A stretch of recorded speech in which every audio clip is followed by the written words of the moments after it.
Bonjour à tous, aujourd'hui nous allons aborder un sujet parfois un peu tabou, mais pourtant je pense qu'il est fondamental pour notre bien-être. On va parler de la sexualité et on va particulièrement parler de la sexualité équilibrée. Alors pas besoin d'être gêné, tout le monde est concerné. Vous savez, la sexualité c'est une partie essentielle de la vie humaine et une sexualité épanouie et équilibrée va jouer un rôle crucial dans notre santé mentale, physique et même émotionnelle. Donc avant d'aller plus loin, soyons clairs, la sexualité équilibrée ça signifie pas uniquement avoir des rapports réguliers. Ça englobe la connexion avec soi-même, la connexion avec un ou une partenaire, la capacité à profiter pleinement de cette dimension intime de la vie, sans culpabilité ni pression. Et aujourd'hui, nous allons découvrir pourquoi la sexualité elle est si importante et comment elle affecte notre cerveau et quelles pratiques nous permettent de maintenir un équilibre sain justement dans notre vie sexuelle. Et pour ça, il faut d'abord qu'on explore le rôle de la sexualité dans notre bien-être global. Je vais parler d'un bien-être mental et physique.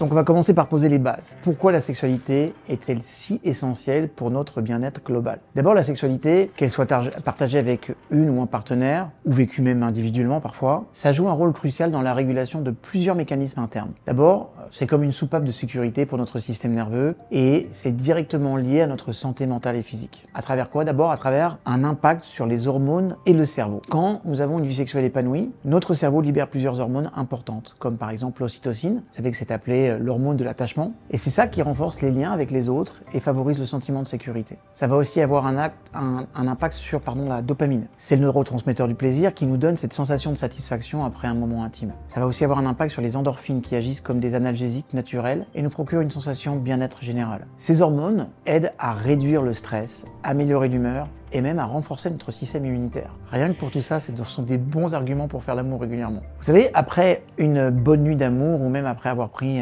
soin de soi-même, cette sensation de calme et de bien-être, c'est la magie de la biologie, de notre neurobiologie qui est en œuvre. Par exemple, une femme, on va l'appeler Marie, 40 ans, qui se sentait en permanence stressée par son travail, et après quelques conversations avec son partenaire, elle a réalisé que leur vie sexuelle était mise de côté à cause des responsabilités du quotidien. Ils ont pris donc une décision, c'est de retrouver cette intimité beaucoup plus régulièrement et de façon beaucoup plus ouverte entre ces deux personnes. Et elle a constaté une diminution de son anxiété et une meilleure gestion du stress. Et ça, c'est la preuve que le sexe a un pouvoir de guérison, non seulement pour le corps, mais aussi pour l'esprit. Si on parle de sexualité équilibrée, c'est important qu'on explique les conséquences d'une sexualité non équilibrée. On va voir maintenant ce qui se passe quand notre sexualité elle est déséquilibrée. Ça peut signifier un manque d'intimité, une insatisfaction ou des blocages émotionnels qui vont être liés à la sexualité. Et ça peut avoir des conséquences directes sur notre santé mentale et sur notre santé physique. Et comme d'habitude, pendant cette dernière vidéo, je vous ai donné des questionnaires, et on va faire un questionnaire et on va voir la qualité de votre sexualité. Donc vous allez répondre comme d'habitude vrai ou faux à chaque affirmation. Vraiment soyez honnête dans vos réponses. Ça va vous aider à mieux comprendre où vous en êtes dans votre vie sexuelle. À chaque vrai, vous faites un trait et à la fin, je vais vous demander le nombre total de vrais. Donc, mettez en pause cette vidéo si vous en avez besoin. Prenez votre smartphone, une feuille de papier et un stylo et on y va. À chaque fois que l'affirmation elle est vraie, un point. C'est parti. Je me sens globalement satisfait dans ma vie sexuelle. Si c'est vrai, un point. Je suis à l'aise pour exprimer mes désirs et mes besoins sexuels à mon ou mes partenaires. Si c'est vrai, à chaque fois, on fait un trait. Je ressens du plaisir et de la connexion émotionnelle pendant les rapports sexuels. Je prends du plaisir à explorer ma sexualité et j'ai pas peur d'essayer de nouvelles choses. Je me sens désiré et attirant ou attirante dans mes relations sexuelles. Je n'ai pas besoin de recourir à la pornographie pour m'exciter sexuellement. Je me sens connecté émotionnellement avec mes partenaires pendant les rapports sexuels. Je suis satisfait ou satisfaite de la fréquence de mes rapports sexuels. Je me sens souvent frustré ou insatisfait après une relation sexuelle. J'éprouve du plaisir pendant la majorité de mes rapports sexuels. J'ai des attentes réalistes concernant la sexualité et je ne me compare pas aux autres. Je ressens un désir sexuel régulièrement et j'accepte ces désirs sans culpabilité. Je ressens de la honte ou de la culpabilité en rapport avec ma sexualité. Je suis satisfait ou satisfaite de la qualité de mes préliminaires et du temps que j'y consacre. J'ai l'impression d'être présent ou présente pendant les rapports sans être distrait par d'autres pensées. Je prends en compte les désirs et les besoins de mes partenaires pendant les rapports. Je ressens parfois du dégoût, du désintérêt pendant les rapports sexuels. Je n'ai pas de douleur ou d'inconfort pendant les rapports sexuels. Je me sens en confiance avec mon ou mes partenaires et j'ai pas peur d'être jugé. Et enfin, je n'utilise pas la sexualité pour échapper à mes problèmes émotionnels ou à mes frustrations.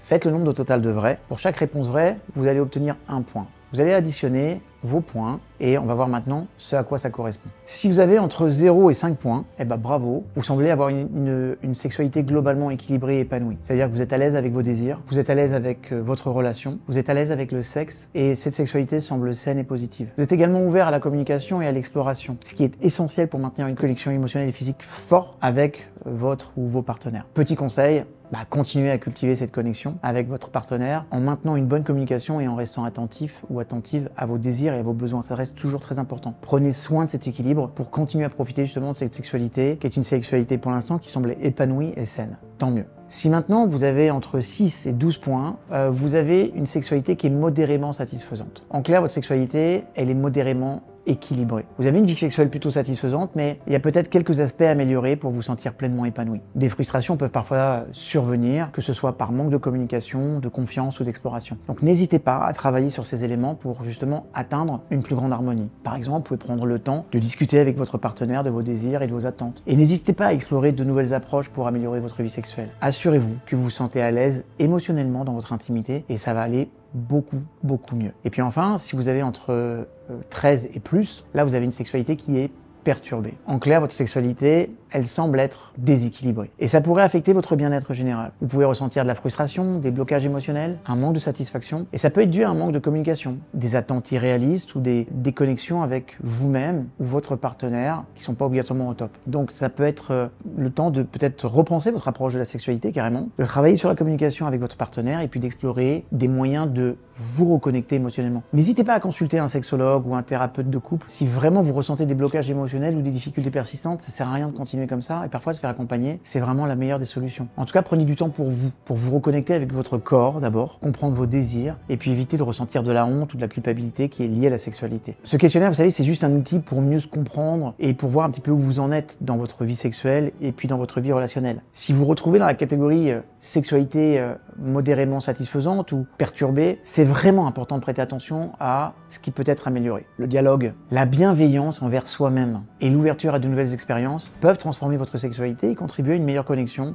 aussi bien avec vous-même qu'avec votre ou vos partenaires. Mais je voudrais vous rappeler quand même que d'avoir une sexualité un peu désordonnée, déséquilibrée, ça a un véritable impact sur la santé mentale. Ça peut générer du stress, de l'anxiété et même des symptômes dépressifs. Quand nous ne nous ressentons pas avec cette connexion intime, que ce soit avec nous-mêmes, ou avec un partenaire, on peut développer des sentiments de frustration, de déconnexion et parfois même de honte. Et le fait de ne pas avoir de sexualité équilibrée, ça va également perturber nos relations. Le manque de communication autour des besoins et des désirs, c'est sans doute ça qui peut créer des tensions au sein du couple et c'est ça qui va entraîner un sentiment d'isolement. D'ailleurs, il y a des études qui ont montré que les couples qui communiquent ouvertement sur leur sexualité et y trouvent un épanouissement mutuels ont une relation plus forte et plus durable. J'avais rencontré un homme qui s'appelle, on va l'appeler Paul, il avait 38 ans. Il a toujours eu une vie sexuelle satisfaisante avec sa partenaire. Mais au fil du temps, les responsabilités professionnelles, les responsabilités familiales ont commencé à prendre le dessus et tous les deux, ils ont commencé à s'éloigner intimement. Et Paul a remarqué qu'il devenait plus irritable, plus fatigué et que ça a impacté aussi leur relation. En prenant le temps de discuter et de se reconnecter avec sa partenaire, ils ont pu restituer, on va dire même restaurer l'intimité dans leur vie et Paul a retrouvé son énergie et une meilleure humeur. Ça a aussi un impact sur le corps. Il y a les effets psychologiques, mais une sexualité qui est non équilibrée va affecter notre santé physique. Vous seriez surpris de savoir que l'activité sexuelle régulière a un impact direct sur la santé cardiovasculaire. Ça aide à réguler les tensions artérielles, ça favorise une bonne circulation sanguine et ça stimule tout notre système immunitaire. A l'inverse, un manque de relations sexuelles ou une insatisfaction constante, ça va entraîner une augmentation du stress et des troubles de sommeil. Quand votre corps n'est pas soumis à des moments réguliers de relaxation et de libération hormonale via l'intimité, en fait, il se trouve en état d'alerte prolongée. Et ça a un impact réel sur le corps et sur toute son harmonie. Il va y avoir aussi quelque chose qui peut être de l'ordre de l'insatisfaction sexuelle et de la frustration. On sait que l'insatisfaction sexuelle, que ce soit parce que vous n'avez pas de rapport sexuel régulier, ou parce que vous ne vous sentez pas épanoui dans votre sexualité, ça peut entraîner une frustration hyper importante. Et ça peut affecter non seulement votre relation avec les autres, mais aussi votre relation avec vous-même,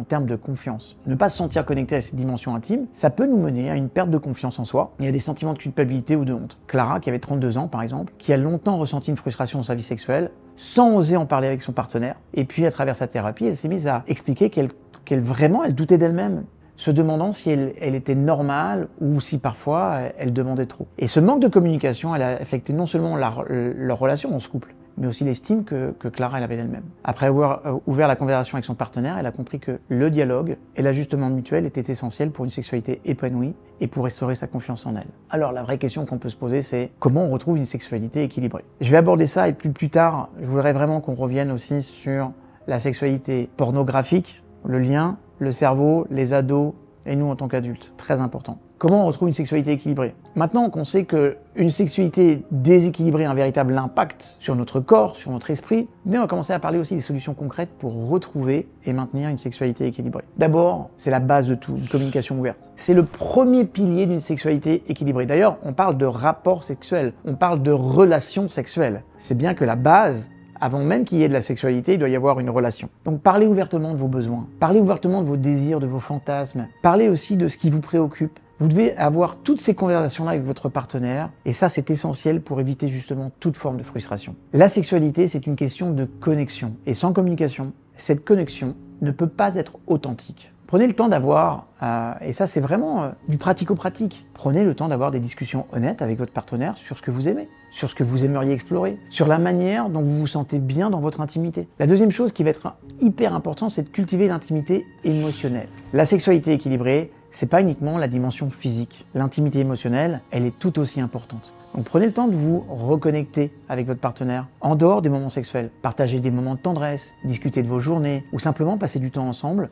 Et ben ça renforce la connexion émotionnelle, ce qui se traduit ensuite par une libération dans la vie intime. Donc planifiez des moments qui sont dédiés à vous pour vous reconnecter émotionnellement. Ça peut être une soirée sans distraction, je veux dire par là sans téléphone, sans travail, juste pour discuter, juste pour profiter l'un de l'autre. Ensuite, explorez ou redécouvrez la sexualité. Si vous ressentez de l'insatisfaction, ça peut être utile aussi d'explorer de nouvelles façons de vivre votre sexualité. C'est peut-être une question d'essayer de nouvelles choses ensemble, de découvrir des moyens différents de se connecter ou d'apprendre à mieux comprendre votre corps. Prenez le temps d'explorer vos propres désirs ou ceux de votre partenaire. Il n'y a pas de pression, il n'y a pas d'attente exagérée. Le but, c'est de trouver de nouvelles façons de s'épanouir ensemble. Aujourd'hui, il y a plein de jeux, il y a plein de games qui permettent de mettre du fun dans tout ça, de l'intérêt et une capacité nouvelle à pouvoir explorer. Autre chose, vous devez prendre soin de vous. C'est hyper important que je vous le rappelle parce que votre bien-être personnel affecte votre sexualité. Prendre soin de votre santé physique, de votre état émotionnel, de votre bien-être mental, c'est fondamental pour maintenir une sexualité équilibrée. Faites de l'exercice, mangez bien, gérez votre stress, accordez-vous du temps pour vous. Et vous verrez qu'il va y avoir un tas de bienfaits à long terme d'une sexualité équilibrée. Et parce que oui, une sexualité équilibrée a des bienfaits à long terme sur votre santé mentale, physique, émotionnelle. Vous en voulez quelques détails? Je vais vous donner tous les avantages. D'abord, une meilleure santé mentale. On sait qu'une sexualité épanouie va contribuer à la réduction du stress, à améliorer l'humeur. Ça aide à maintenir une bonne santé mentale. Les hormones libérées lors du rapport ou des rapports intimes favorisent un bien-être général et vous aident à mieux gérer les défis du quotidien. Et on sait qu'une sexualité épanouie aussi favorise la libération de la plupart des bons neurotransmetteurs qui vont vous permettre de vous rapprocher du bonheur.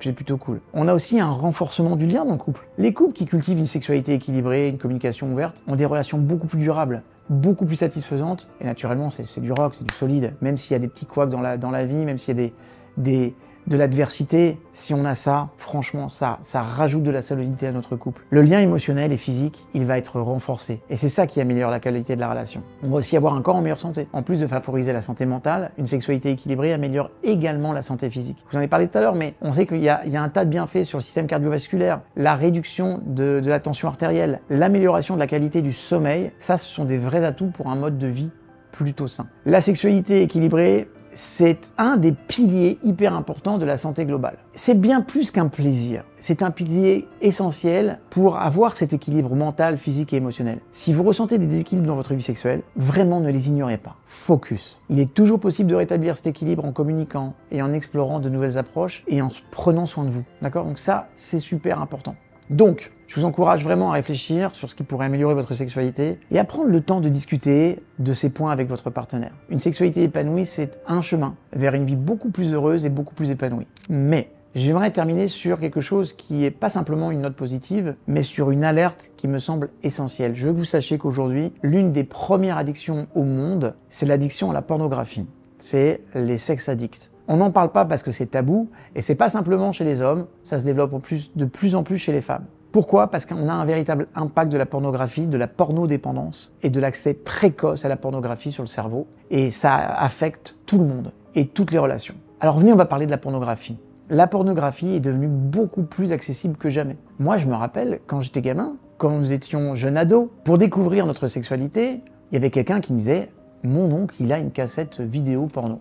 Alors ça va être un petit peu drôle ce que je vais vous dire, mais il fallait qu'on prenne le magnétoscope chez un ami, que ce garçon vole la cassette vidéo de son père pour nous retrouver avec une Allemande affreuse, avec un Jackson 5 entre les jambes, en train d'hurler « Ich komme, ich komme ». Et quand on voit ça, je peux vous garantir que ça met un petit peu de la distance avec l'envie de la sexualité. Mais maintenant, la pornographie, elle est devenue beaucoup plus accessible que jamais. Elle est instantanée, elle est gratuite. Et on a une infinité de contenus à portée de main. Particulièrement chez les adolescents, chez les adultes, mais de plus en plus chez les enfants. Et bien qu'il ne soit pas nécessairement mauvais parfois d'explorer la sexualité via des supports visuels, pourquoi pas? La consommation excessive de pornographie peut avoir des conséquences dévastatrices, et notamment en matière de dépendance. Et ouais, aujourd'hui, je vais vous parler de l'impact de la pornographie et de la pornodépendance sur le cerveau, en particulier chez les adolescents. Et on va examiner justement les conséquences sur les relations sociales, sur l'intimité et même sur la confiance en soi que ça peut avoir. D'abord, il y a un problème, c'est qu'on a un accès précoce à la pornographie. Ça,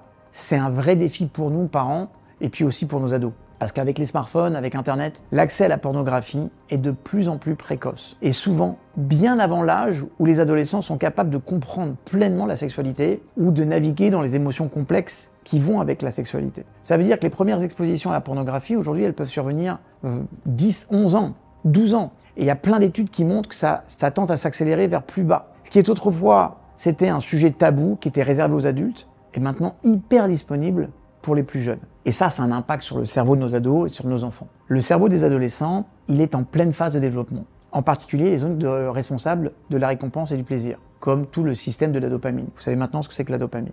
Lorsqu'ils consomment de la pornographie de manière répétée, leur cerveau est inondé de dopamine, ce qui crée un effet d'accoutumance similaire à celui observé avec des substances addictives comme les drogues ou l'alcool. Donc en clair, la consommation régulière de pornographie peut entraîner une désensibilisation aux images sexuelles normales. Du coup, les ados, ils vont commencer à rechercher des contenus de plus en plus explicites, de plus en plus hard, pour ressentir les mêmes niveaux d'excitation, ce qui va entraîner une altération de la perception de la sexualité. Le cerveau finit par associer le plaisir exclusivement aux stimuli pornographiques, plutôt qu'à une interaction réelle avec un ou une partenaire. Un adolescent de 15 ans qui est exposé à la pornographie depuis l'âge de 12 ans commence à avoir des attentes irréalistes vis-à-vis de la sexualité. Et ces relations avec les autres personnes vont devenir beaucoup plus compliquées parce qu'en fait, cet ado, là, à ce moment-là, il est incapable de comprendre l'aspect émotionnel et intime du sexe. Son cerveau, habitué à une gratification instantanée via des images, ne peut plus s'engager correctement dans des relations authentiques. Mais la pornographie, ça touche pas que les ados, ça touche aussi les adultes.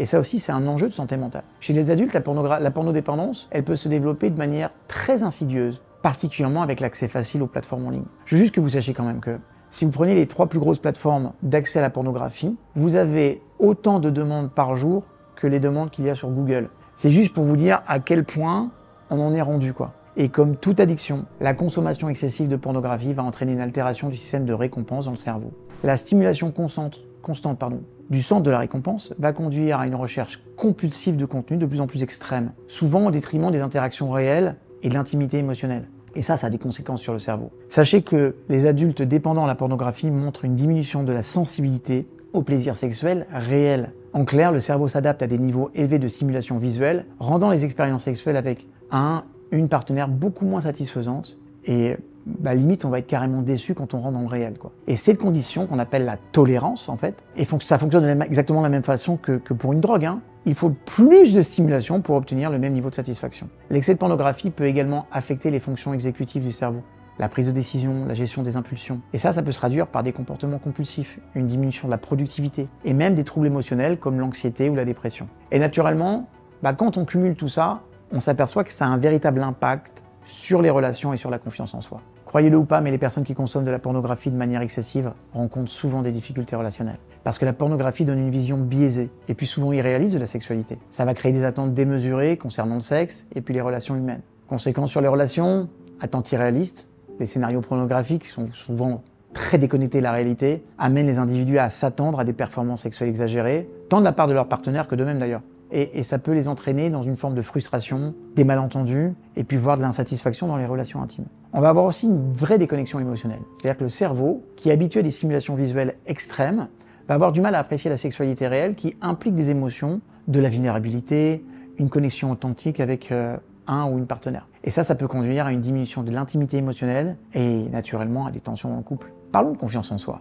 La pornodépendance peut aussi avoir des effets dévastateurs sur la confiance en soi. On sait que les personnes dépendantes peuvent ressentir un sentiment de culpabilité ou de honte vis-à-vis de leur consommation de la pornographie, ce qui alimente souvent un espèce de cercle vicieux. Plus elles se sentent mal, plus elles consomment de la pornographie pour échapper à leurs émotions négatives. En plus, la pornographie, elle peut contribuer à des problèmes d'image corporelle parce qu'elle présente des standards physiques qui sont souvent inatteignables. Donc il va y avoir un effet de comparaison à travers la notion d'estime de soi. Et les individus vont à ce moment-là développer un complexe d'infériorité par rapport à leur apparence ou à leur performance sexuelle, ce qui altère leur estime personnelle et leur confiance en leur capacité à plaire ou à plaire à leur partenaire. Alors, il y a des solutions pour ça, pour retrouver un équilibre.